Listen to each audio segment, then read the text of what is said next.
This report contains graphic language and images. Now here's correspondent Michael Okwu. Ready, team? It's Saturday morning, and longtime animal rights activist Pam Furden is on the go. Okay, so how many people can fit? Preparing to launch another round of monthly protests outside the homes of UCLA scientists who experiment on monkeys for biomedical research. We want to educate the neighbors as to who they're living next to. Just like if there was a pervert in your neighborhood. Your money! Your fault! Blood money! Your fault! If the rhetoric sounds unbridled, Murderer! it's because these days emotions seem to be running at an all-time high. Listen as Furden lashes out near the home of researcher Edith London, who's Jewish. You can tell her that she's Hitler with a or with a vagina. That's who she is. It's always been hypocrite. Some extremists have gone well beyond rhetoric and waged war against the University of California. Brian Levin, a criminal justice professor at California State University San Bernardino, tracks extremism. Since about 2005, 2006, what has happened is that we've seen a ratcheting up, not only the number of incidents, we've had about a dozen or more serious incidents at UCLA alone, but the notion that we're not just going to attack property, the instrumentalities of the research, we're going to go after the people who are doing it. I believe it's only a matter of time where a researcher here in the United States, and probably here in California, will actually be hurt. Since 2006, animal rights extremists have claimed responsibility for 3 attempted bombings at the homes of UC scientists, 3 car bombings of UCLA scientists, the firebombing of a UCLA commuter van, numerous acts of vandalism, and an attempted home invasion of a UC Santa Cruz scientist during her child's birthday party. Of course, many, if not most, animal rights activists don't support violence. But the FBI says the larger eco-terror movement has caused well over $100 million in property damage and now ranks as a significant domestic terror threat. Researcher David Yench got his wake-up call in 2009 when his car was set on fire. At 4 o'clock in the morning, I woke up startled because there was a loud noise in my front yard, and by the time I got to a window where I could see what was going on outside, my car was engulfed in flames. And then in the fall of 2010, he got a vicious threat in the mail. When I ripped the envelope open, razor blades fell out onto the floor, and inside were other razor blades and a letter that indicated the willingness of individuals to cut my throat. Federal authorities launched an investigation. A group called the Justice Department at UCLA claimed responsibility for the razor blades, and even claimed they had been contaminated with AIDS. What you have are small autonomous groups or lone wolves who go out and commit acts of violence. David Yates is your neighbor. He does disgusting things to primates. Nicole Sheen is a spokesperson for the North American Animal Liberation Press Office. Sheen and others relay communiques from underground animal rights activists who commit acts of arson and vandalism in the name of their cause. Let's be clear about this. They're firebombing cars. They're which have no sending razor blades to professors' offices and homes. They're harassing them in the middle of the night, if you listen to what the researchers say. I mean, if you call it harassment, yes. So, do you concede that those things are happening, or do you? I am aware that those things are happening, yes. So laws are being broken? Yeah, but sometimes it takes illegal acts of those who are willing to risk their freedom. For example, you have people who wanted the abolishment of slavery, the Underground Railroad. So I want to make sure I get this correctly. Does the organization condone this violence? Does it condemn it? Violence. Violence is what's happening to the animals.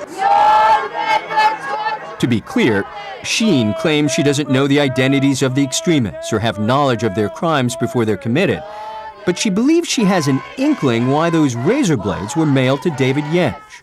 First and foremost is because they're fed up and they're taking desperate actions. And then in addition to that, maybe just saying, hey, look, we know where you live. And that's exactly what worries researchers. In a poll conducted by the journal Nature, 67% of biomedical scientists surveyed in the U.S. agreed or strongly agreed that activists posed a real threat to essential biomedical research. 30% said they knew of somebody who had been negatively affected by activists, and 15% insist that as a result they changed the direction of their research. UCLA neurobiology professor Dario Ringac is one of those scientists. They started to visit us at home in the middle of the night, late hours of the night, after dark, with very large numbers, between 20 and 40 people, all with masks, and they were banging on our windows, scaring my children.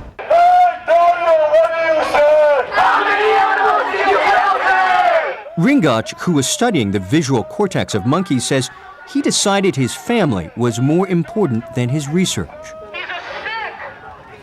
I acted to protect my family. I recognize that even though I have a responsibility to society to do my work as a scientist, I also have a responsibility to my family and to my children. And now a warning. We're going to show you some images you might find very disturbing. Activists point to undercover video like this. Here, facilities in Oregon and Virginia where the monkeys appear traumatized. Ferdinand and Sheen are convinced the public would see similar suffering at UCLA if the university would only open its labs to cameras. UCLA would not let us videotape, but it did release photos taken by a commercial photographer of Jensch interacting with the monkeys. He says the animals are treated humanely, that the experiments are regulated by the government and the university, and that the benefits to the mentally ill or drug addicted are profound. If you can look at people suffering and saying, I am prepared to do nothing to address your suffering, there's already a big ethical question to me about that. Every single experiment that one feels it necessary to do is an independent example of ethical decision making. How important is this experiment? Is it justified in light of the harm that could be alleviated? Jensch studies the biological origins of mental illness and addiction. He uses vervet monkeys like these in some of his experiments, injecting them with drugs and euthanizing them to study their brains. Jensch says monkeys are essential because of their similarity to humans, but it's precisely that human likeness that can make the experiments all the more disturbing. Let me say that I don't know a scientist that doesn't have regret over the loss of life in the course of scientific study. I don't know a single one. There are doctors and scientists who oppose the use of animals in biomedical research, but the majority agrees animal research has benefited humans. And they often point to stories like Veronica Jacobs, who suffered from dystonia, a debilitating neurological disorder that left her bound in a wheelchair, until a surgical procedure conceived and perfected through testing on animals gave Veronica her life back. I thought, wow, this is amazing. I can't believe this is happening to me. But for Nicole Sheen and others, no animal's life is worth less than a human's. I would be out here if it was a rat. I'd be out here if it was a guinea pig, a bunny, a dog, a cat, a frog. David Jensch has blood on his hands! And so she plans to soldier on in the campaign she says educates the neighbors. They should be informed and educated. That lives right up here. He fought at Anzio, took a bullet for this country. Okay, and you so people are scaring him. He's got heart problems. The children He's 94 people years old, and it's shouldn't not he be fair educated to about this, protest sir? in front of his house. Go protest at UCLA. There's kids and old people up here. While we're speaking to Sheen, this same neighbor turns his garden hose on the other protesters. We will not give up this fight! We're making sure they arrest you. Police officers from UCLA are already on the scene. Protesters say they tail them at every demonstration, and 4 protesters have filed a lawsuit against the UC system for infringing upon their right to protest. They want to be closer to the researchers' homes. We want to march by David Jensch's home, who murders and tortures primates with taxpayer dollars, and we want to continue moving forward here, educating the neighbors and going down this street. As for UCLA, it dismisses the lawsuit as a publicity stunt and says its officers protect free speech and the university's employees. I'm a school teacher. This guy, he just assaulted a school teacher in the face with a hose. Hovering over all of this is the very real threat of violence. Violence Pam Furden says she doesn't commit, but she doesn't condemn either. I would agree that if somebody was taking either a human child or a primate and sticking them in a steel cage, taking them out to torture, mutilate, and murder them, I would say that you need to stop that person by whatever means is necessary. By late afternoon, LAPD arrives to respond to several calls of disturbing the peace. The Constitution trumps a person's feeling of being disturbed. The penal code is disturbing the peace. We're already letting you know. We're giving you a heads up. It's up to you. If you want to go ahead and continue, then we're going to have to take hands on. So you tell me. The protesters decide to move on. It's a stalemate in the sense that activists have had a real impact on us. They have a personal impact on scientists. At the same time, science is going to progress, and it will progress, and discoveries will be made, and people's diseases will be addressed despite that activism. As for the activists, they say they're resolved to march another day. I'm Michael Okwu for SoCal Connected.